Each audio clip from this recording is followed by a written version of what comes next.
working class women and men who gathered in 1819 just down the road at St. Peter's Field to demand democracy and rights and freedoms for people like them who were massacred in what became known as the Peterloo Massacre. So there's a very proud, courageous tradition of Mancunians who defied what seemed like incredible, overwhelming odds, who fought for the rights and freedoms we have. So no pressure, Manchester. But we do need to try and keep that tradition alive. I'm not trying to necessarily incite civil disobedience. I'm going to avoid getting arrested by the end of this evening if I can. But that is a kind of tradition which inspires me, because, and we'll talk about that afterwards, but that sense of that people fought for our rights and freedoms, and we have to remember that, because those rights and freedoms are not for us to give away. But what I want to talk about tonight, politics of hope, it sounds like a platitude. Who doesn't believe in hope? So, just to explain this, I never wanted to be a writer, which is unfortunate, because that is my job, and I find it very tedious. But the whole point of what I try to... Some of you thinking, well, reading is pretty tedious, Owen. No, but what I'm trying to do... I'm kind of laughing in approval. Anyway, what I'm trying to do is...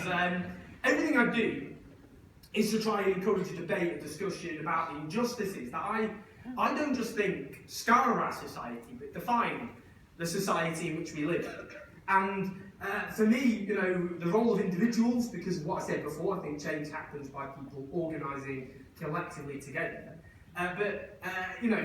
Nonetheless, whatever I can do is very limited or modest, but everything I'm trying to do is to try and get a discussion and debate going, not just soaking at it and going, things are rubbish, would it be better if they were better, go home, have a pint, and then that's the end of it. But instead to think what we can do about it, that we don't have to accept the problems we face. Now, the politics of despair says that all injustice is a bit like the weather. You can complain about it raining, which it does a lot in Manchester, but there's nothing you can do about it. It's just the way the world is. You've got to grit your teeth, you've got to take the blows, it's rubbish, but that's just the way things are. But if you believe in hope, then you think that all the problems and injustices that we face are temporary, are transient, and can be overcome with enough determination, enough resilience, and enough courage.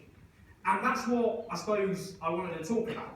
Now, I suppose when I talk about the politics of hope, this is why it's important, because I think the stakes are quite high, and this is why I think that's the case. At the moment, there's huge anger and resentment. By the way, I'm pacing to make you feel nervous, but also because I've got a Fitbit on. There's not one of these. Anyway, so look, there's huge anger and resentment. It's sweeping the Western world. And I've just got 10,000 just buzzed. Sorry. And anger and resentment sweeping the Western world. I'm not going to say that again. But it's true. And ever since the financial crash, when this country and so many others was plunged into economic disaster, that anger and resentment has increased. Of course it has. But that anger and frustration is going in one of two different directions. And it's going in a direction of hope, of those who want a society run in the interest of the majority, who want to take on the vested powerful interests who we should be holding, in my opinion, accountable. And then a politics based on fear, on blaming immigrants and your neighbour and unemployed people, anyone but those people at the top of society. So in America, I've just come back the other week from New York. I went to a rally in New York, Bernie Sanders rally, and he's become this unlikely icon of the politics of hope, a septuagenarian Jewish self-described socialist from Vermont, a septuagenarian who has inspired particularly young people. In many of the primaries, around 85% of those under 30 have voted for Bernie Sanders. No wonder young people in the US and here have disproportionately, of course, suffered the consequences of the lost decade, nearly, that we have suffered in America and in Britain and elsewhere. And this has inspired people. This idea of the United States is run in the interest of a 1%, but it should be run in the interest instead of the majority. And that's what that Bernie Sanders phenomenon is about. On the other hand, you've got the increasingly quasi-fascist clown Donald Trump.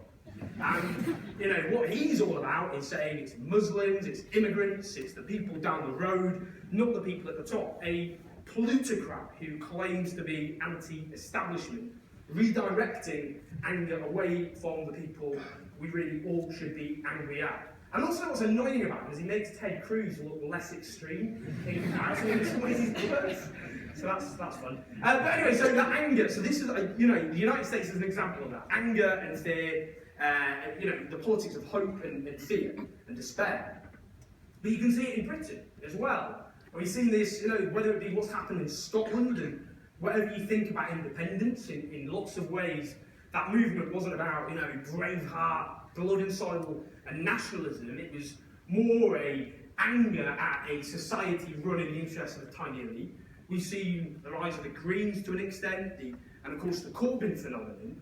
But on the other hand, we've seen, of course, the rise of UKIP, an anti-immigrant party, an anti-establishment party led by that rare breed of British politician, a privately educated former city broker, bankrolled by multi-millionaire ex-Tory donors with really original policies, privatising the NHS, cutting taxes on the rich, repealing workers' rights, sticking it to the man. So you've got that politics of fear as well. And you've seen in Spain, and I was there for the elections in Spain in December. In Spain, you've seen the rise of a party called Podemos, which means we can, a party founded just 2 years ago that is, fighting against policies of cuts that have left half of young people out of work with devastating consequences. When you're out of work at an early age, you're more likely to be unemployed and have lower wages for the rest of your life. Scarring, they call it. So Podemos is this based on a politics of hope. They've got 5 million votes in Spain after less than 2 years of existence. On the other hand, in France, you've got the National Front, an anti-immigrant, anti-Muslim party that says it's your neighbours that are to blame for all the problems from homelessness to poverty to unemployment and so on. And then you've seen in Greece the rise of Syriza, who revolt against ruinous policies of cuts. And on the other hand, across Scandinavia, anti-immigrant parties, again, in the same mould. And that's what you can see everywhere, that there's huge anger and resentment, but it's going in these two completely different directions. And that is why those of us who believe in a politics of hope have a responsibility to get this right. Because the anger and frustration is not going anywhere. Of course it's not. And you know what? We've not recovered from the last economic crisis. And it's a mug's game predicting another economic crisis. But if another one happens, then that anger and frustration and alienation, just how great could it become? And if we don't get it right, those of us who want a politics of hope, then they are ready. The likes of Donald Trump and Nigel Farage, and in France, the National Front, Marine Le Pen, the leader, they're ready and they're prepared and they're organised and they will fill that vacuum.